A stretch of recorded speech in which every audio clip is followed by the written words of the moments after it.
నమస్కారం. ఈటీవీ 2 తీర్థయాత్ర కార్యక్రమానికి స్వాగతం. భగవంతునితో సమానంగా భక్తుడు కూడా పూజలందుకుంటున్న వైనం ఒక్క ఆంజనేయుడి విషయంలోనే సాధ్యమైంది. అభయానంద ప్రదాయకుడిగా ఆంజనేయుడు భక్తుల పూజలందుకుంటాడు. కోరిన వెంటనే వరాల సిరుల్ని స్వామి అనుగ్రహిస్తాడు. తాను ఓ పక్క రామభక్తుడిగా ఉంటూనే తన భక్తుల యోగక్షేమాల్ని స్వామి స్వయంగా పర్యవేక్షిస్తాడు. అలాంటి భక్తాగ్రేసర, భక్త శిఖామణి, భక్త చూడామణి అయిన హనుమంతుడు భక్తాంజనేయుడిగా కొలువుదీరిన దివ్యక్షేత్రం రాజోలులోని భక్తాంజనేయ సన్నిధానం. ఈనాటి తీర్థయాత్ర కార్యక్రమంలో ఈ ఆలయ విశేషాల్ని తిలకిద్దాం రండి.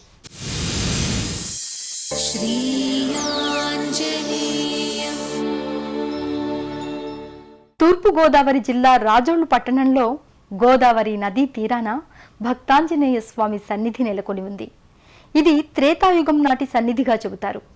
వశిష్ఠ మహర్షి స్వయంగా భక్తాంజనేయ స్వామిని ప్రతిష్ఠించాడని ఇక్కడి స్థల పురాణ కథనం. అంతర్వేది క్షేత్రంలోని లక్ష్మీ నృసింహస్వామి ప్రతిష్టానంతరం భక్తాంజనేయుణ్ణి ఇక్కడ నెలకొల్పాడని చెబుతారు. భక్తుడంటే ఆంజనేయుడే. భక్తి తత్పరతకు ఓ రూపం వస్తే అది ఆంజనేయ స్వరూపమవుతుంది. నిష్కామ్య భక్తి, నిరుపమాన శక్తి, నిరంజన యుక్తి ఆంజనేయుని సొంతం. అందుకే తన స్వామి శ్రీరామచంద్రునితో సరిసమానంగా పవనసుతుడు పూజలందుకుంటున్నాడు. గ్రామ గ్రామాన మందిరాలలో భక్తుల ప్రణతులందుకుంటున్నాడు. ఆంజనేయాయ నమః. ఓం ఆంజనేయాయ నమః. ఆ నేపథ్యంలోనే తూర్పు గోదావరి జిల్లా రాజోలులో వెలసిన అపురూప ఆంజనేయ సన్నిధానం శ్రీ భక్తాంజనేయ స్వామి దేవస్థానం. తూర్పు గోదావరి జిల్లా నిలువెల్లా అందమైన వెండి జలతారుల గోదావరి నది ప్రవహిస్తుంటుంది. ఆ గౌతమి నది తీరాన నెలకొన్న పట్టణాల్లో రాజోలు కూడా ఒకటి.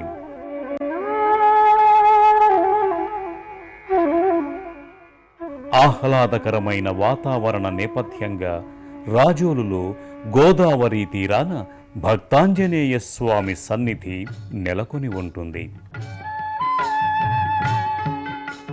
గోదావరి గలగలలు, పిల్లతెమ్మెరల గిలిగింతలు, భక్తుల తాదాత్మ్యుల ఆలంబనగా భక్తాంజనేయ స్వామి లోగిలి అలరారుతుంటుంది.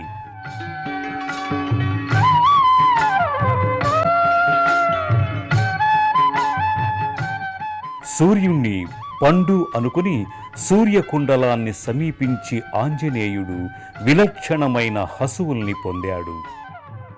అదే ప్రత్యక్ష నారాయణుడైన సూర్యదేవుని వద్ద మారుతి సర్వవేద శాస్త్రాలు అభ్యసించి పండితుడయ్యాడు. గురువైన సూర్య భగవానుడు తన శిష్యుడైన హనుమంతునిపై సదా ఆశీస్సులు కురిపిస్తున్నట్లుగా గోదావరి నదీ తీరాన సింధూరవర్ణ వెలుగు రేఖలతో ఆశీర్వదిస్తున్నట్లు గోచరిస్తాడు. సూర్య భగవానుని బంగారు ఛాయతో మెరిసే గోదావరి పరవశాలు భక్తులకు అపురూపమైన అనుభూతి.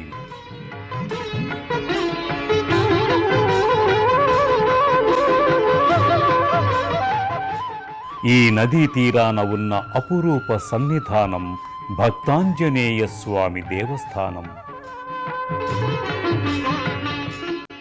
ఆంజనేయ సన్నిధికి ముందు స్వాగత తోరణం నెలకొని ఉంటుంది.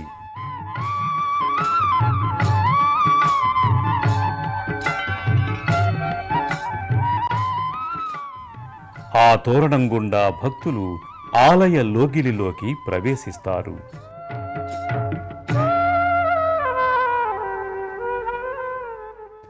ఈ తోరణం దాటాక 3 అంతస్తుల రాజగోపురం భాసిల్లుతుంది.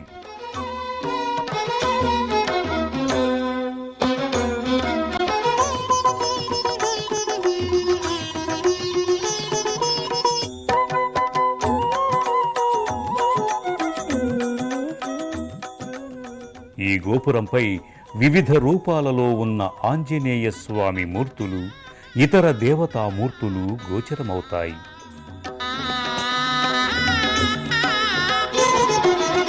జయ జయ జయ జయ జయ శ్రీ హనుమా, జయ జయ జయ జయ.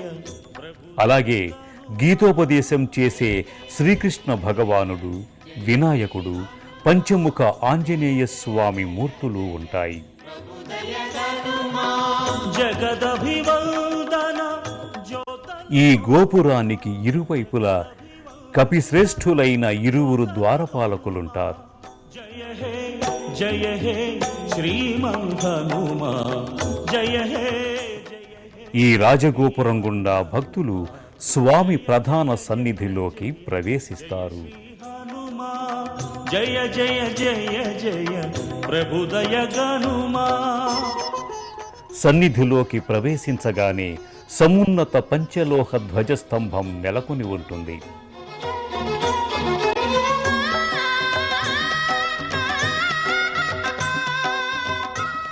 ఈ ధ్వజస్తంభం పాదపీఠం చుట్టూ పలు రూపాలలో ఆంజనేయ స్వామి మూర్తులు విరాజిల్లి ఉంటాయి.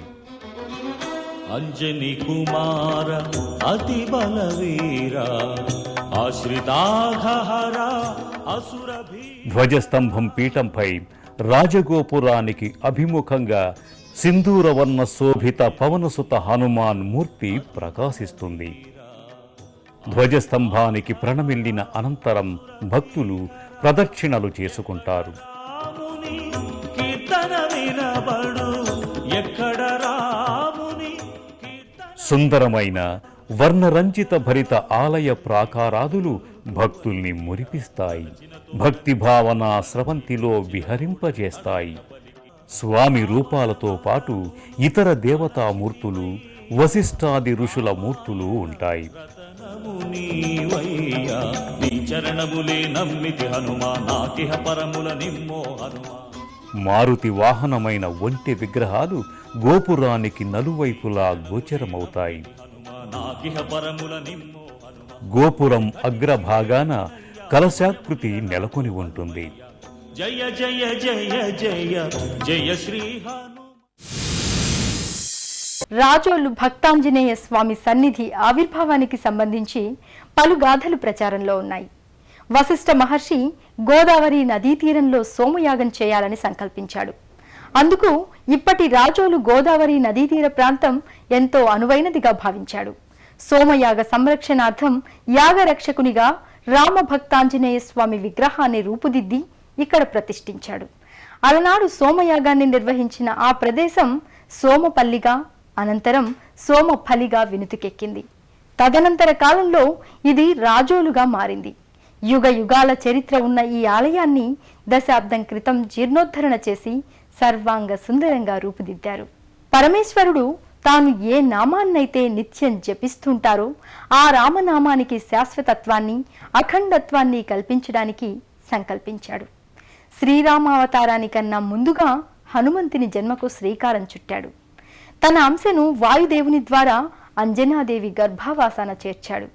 అలాంటి దివ్య అవతారమూర్తి రామభక్త తత్పరాయణుడైన స్వామి రాజోలులో భక్తాంజనేయునిగా ఆశ్రిత భక్తుల్ని అనుగ్రహిస్తున్నాడు. గర్భాలయంలో సమున్నత పీఠంపై ముకుళిత హస్తాలతో రామభక్త హనుమాన్ సుందర విగ్రహాన్ని దర్శించుకుని భక్తులు పులకితులవుతారు.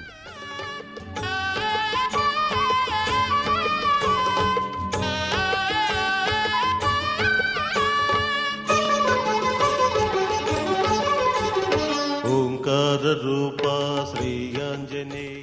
ఆపాదమస్తకం రజత కవచాలంకృతంగా పుష్పమాలికలతో మణిమయ సువర్ణాభరణాలతో స్వామి తేజరిల్లుతాడు. తీర్చిదిద్దిన రజత తిరునామం నేత్రద్వయంతో హనువుకు సింధూరంతో హనుమంతుడు భక్తజన హృదయానురంజకంగా దర్శనమిస్తాడు. ఆ స్వామి కుడివైపు రజత గద దీపిస్తుంది. చామంతి, బంతి, తులసీదళ మాలికలతో మారుతి ముగ్ధ మనోహరంగా గోచరమవుతాడు. గర్భాలయంలో స్వామిని దర్శించుకుంటూ భక్తులు ఆంజనేయ పాహిమాం వాయునందన రక్షమాం అంటూ స్వామిని శరణు వేడతారు. చలువరాతి గర్భాలయంలో ఉన్న అభయానంద ప్రదాయకుడైన అంజనానంద నుండి భక్తులు సేవించుకుని తరిస్తారు. దుష్టగ్రహ పీడల్ని, జీవనయానంలో ఎదురయ్యే పలు చిక్కుల్ని, కార్యాల్లో ఎదురయ్యే అడ్డంకుల్ని స్వామి దర్శనం వల్ల అధిగమిస్తారు. రాజోలు భక్తాంజనేయ సన్నిధి నిత్యం భక్తులతో కోలాహలంగా ఉంటుంది.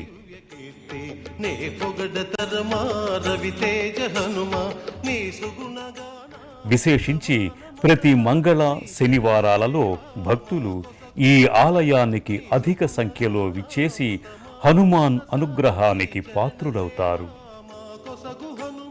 విషయ స్పష్టత, విస్పష్టంగా వినిపించేలా ప్రతి పదాన్ని పలుకగల ఉత్తమ హనువులు అనగా దవడలు కలవాడు కాబట్టి ఆయనకు హనుమాన్ అనే పేరు ఏర్పడింది. అంజనకు పుత్రుడుగా జన్మించటం వల్లే ఆయన ఆంజనేయుడు కాలేదు.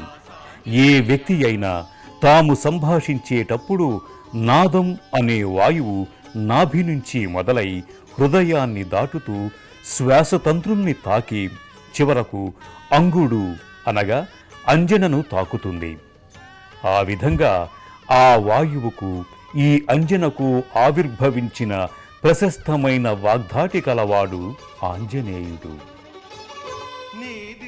అలాంటి ఆంజనేయుణ్ణి దర్శించుకుని సేవించుకుని పూజించుకోవటం వల్ల ఆనంద సిద్ధి, అభయలబ్ధి భక్తులకు చేకూరుతుంది. ఆత్మ పరిశీలన, కుశాగ్ర బుద్ధి, ఏకాగ్రత, ఇంద్రియ నిగ్రహం, సత్య సాధన వంటి ఉత్తమ లక్షణాలున్న పావన చరితుడు ఆంజనేయుడు. తనను దర్శించి ఆరాధించవచ్చిన భక్తులకు కూడా తన సద్గుణ సంపదల్ని స్వామి అనుగ్రహిస్తాడని ప్రతీతి. సకల దేవతల ఆశీస్సులతో అష్టసిద్ధులు పొందిన సిద్ధపురుషుడు ఈ శివాంశ సంభూతుడు.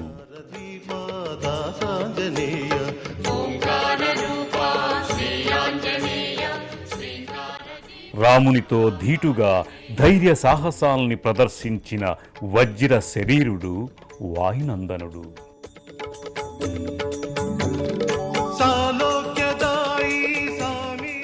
అలాంటి దివ్య లక్షణ సంభూతుడైన స్వామి భక్తాంజనేయుడిగా, అపర భక్తాగ్రేసరునిగా, రామభక్త హనుమంతునిగా, నిరంతరం శ్రీరామనామ పారాయణ పారంగతుడిగా రాజోలు దివ్యక్షేత్రంలో పూజలందుకుంటున్నాడు.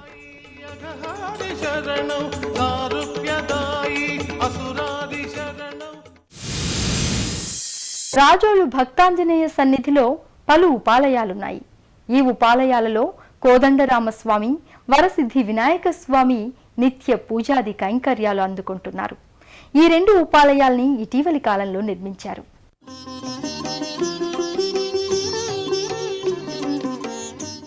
రాజోలు భక్తాంజనేయ స్వామి సన్నిధిలో రెండు ఉపాలయాలున్నాయి.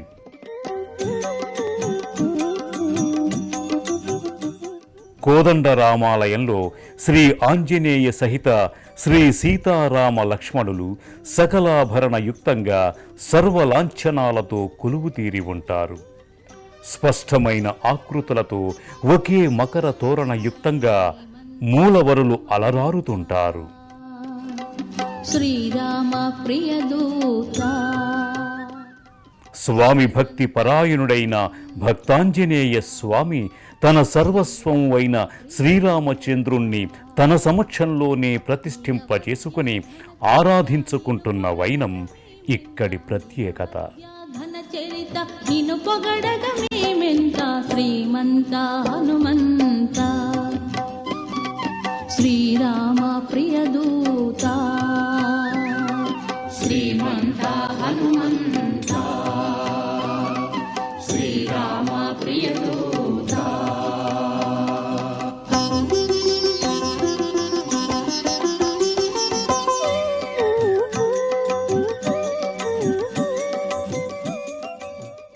ఆంజనేయ సన్నిధానానికి ఎడమవైపు గణపతి ఆలయం ఉంటుంది. వరసిద్ధి వినాయక స్వామిగా ఉమాసుతుడు ఇక్కడ పూజలందుకుంటాడు. చలువరాతి ఆలయంలో పుష్పమాలిక శోభితునిగా మూషిక వాహనుడు సకల భక్తుల్ని అనుగ్రహిస్తూ ఉంటాడు.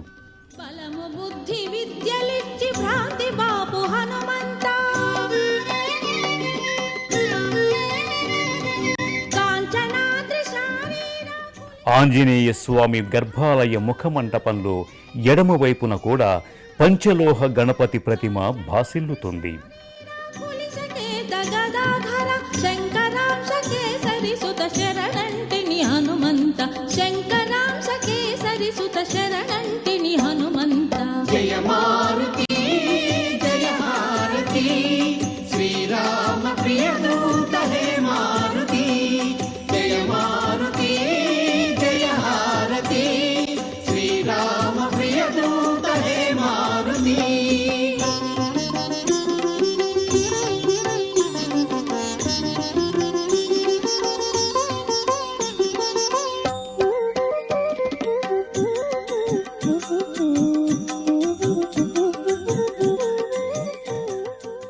రాజోలు భక్తాంజనేయ స్వామి సన్నిధిలో సర్వే సర్వత్ర ఆంజనేయమయంగా భాసిల్లుతుంది. ఆలయ గోడలపై సుందరకాండలో హనుమత్ వైభవానికి సంబంధించిన పలు ఘట్టాలు దృశ్య రూపంలో దర్శనమిస్తాయి. ఆంజనేయ స్వామి లీలా విశేషాల్ని సచిత్రమయంగా వెల్లడించే ఈ దృశ్య మాలికను వీక్షించి భక్తులు పులకితులవుతారు. రావణాసుతర్పమణచి లంకనెల్ల దహనపరచి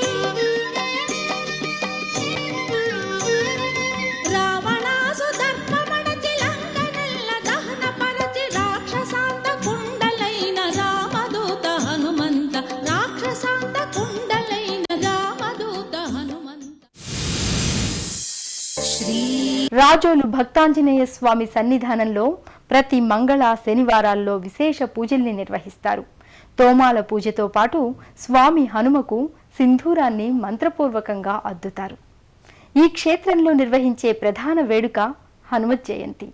ఈ పర్వదినాన స్వామికి విశేష ఉత్సవాల్ని కన్నుల పండుగగా నిర్వహిస్తారు. రాజోలు భక్తాంజనేయ స్వామి సన్నిధి చేరిన భక్తులకు సకల మనోభీష్టాలు నెరవేరతాయని భక్తుల విశ్వాసం.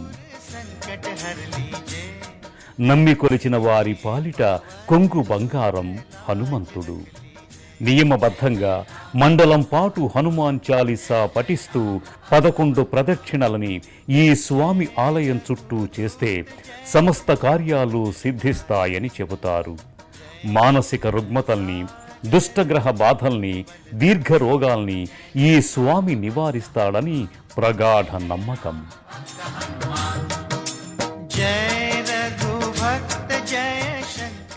ప్రతి శనివారం మంగళవారాలలో స్వామికి ఇక్కడ ప్రత్యేక పూజల్ని నిర్వహిస్తారు. హనుమత్ జయంతి వేడుకల్ని ఇక్కడ ఘనంగా నిర్వహిస్తారు. అలాగే శ్రీరామనవమి, వినాయక చవితి వంటి విశేష పర్వదినాలలో భక్తులు అసంఖ్యాకంగా ఈ సన్నిధికి విచ్చేస్తారు. రాజోలు భక్తాంజనేయ స్వామి సందర్శనం భక్తులందరికీ సమస్త శుభదాయకం, సకల సన్మంగళప్రదం. ఓం ఆంజనేయాయ నమః. ఈ సృష్టి కొనసాగినంతకాలం రామనామ జపం కొనసాగుతూనే ఉంటుంది. రామ శబ్దం వినిపించిన ప్రతి చోట ఆంజనేయుడు కొలువుదీరి ఉంటాడు.